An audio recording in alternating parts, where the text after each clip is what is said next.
कर्नाटक के पूर्व मुख्यमंत्री जगदीश शेट्टर ने 10 मई को होने वाले विधानसभा चुनाव से ठीक पहले सत्ताधारी भारतीय जनता पार्टी को झटका देते हुए विधानसभा की सदस्यता से इस्तीफा दे दिया। आगामी चुनाव में बीजेपी से टिकट नहीं मिलने से नाराज 67 वर्षीय शेट्टर ने कहा कि वो पार्टी से भी इस्तीफा दे देंगे।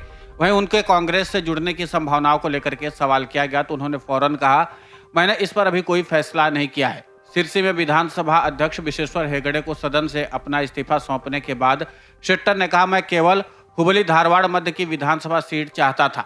मैंने राज्य पार्टी के विकास में काफी योगदान दिया है, लेकिन जिस तरह से मुझे अपमानित किया गया उससे मैं परेशान हूं।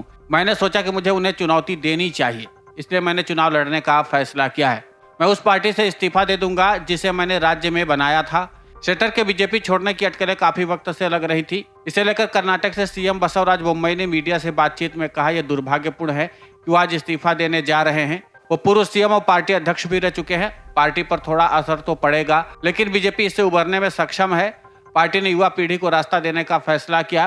वहीं शेट्टर के इस्तीफे पर प्रतिक्रिया देते हुए पूर्व मुख्यमंत्री बीएस येदियुरप्पा ने कहा, हमने उन्हें कर्नाटक का मुख्यमंत्री बनाया और हमने उन्हें बीजेपी प्रदेश अध्यक्ष बनाया। उनके दिए बयानों ने हमें दुखी किया है। लोग जगदीश शेट्टर के बारे में केवल बीजेपी के कारण जानते थे।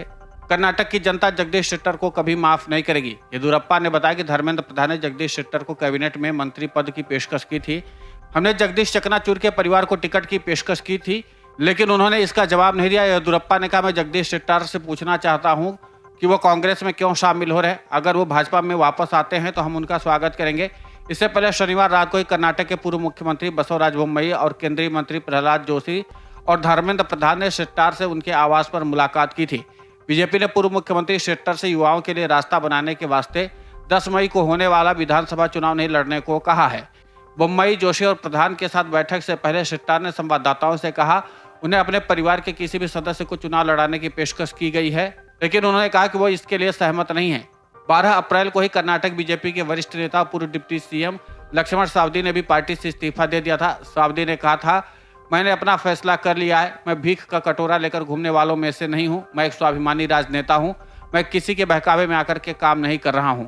वहीं अब जगदीश शेट्टर, जिनका हुबली धारवाड़ मध्य क्षेत्र में खासा दबदबा माना जाता, उन्होंने पार्टी का साथ छोड़ दिया। हालांकि समाचार एजेंसी की माने तो पार्टी ने उन्हें गवर्नरशिप का विकल्प दिया था, लेकिन शेट्टर तैयार नहीं हुए। इस मामले को लेकर अब येदियुरप्पा का बयान भी सामने आया। उन्होंने दोनों नेताओं को कभी माफ नहीं करने की बात कही। जगदीश शेट्टर ने रविवार को उत्तर कन्नड़ जिले के सिरसी में अपने आवास में विश्वेश्वर हेगड़े कगेरी से मुलाकात की और कर्नाटक विधानसभा की अपनी सदस्यता से इस्तीफा दे दिया।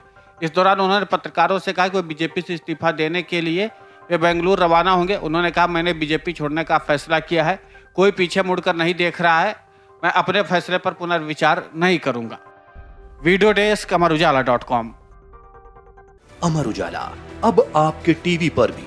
अपने स्मार्ट टीवी पर YouTube पर सर्च करें अमर उजाला, चैनल सब्सक्राइब करें और देखें ताजा खबरें, वो भी HD क्वालिटी में। और हाँ, बेल आइकन दबाना ना भूलें ताकि हर खबर हो आपके घर।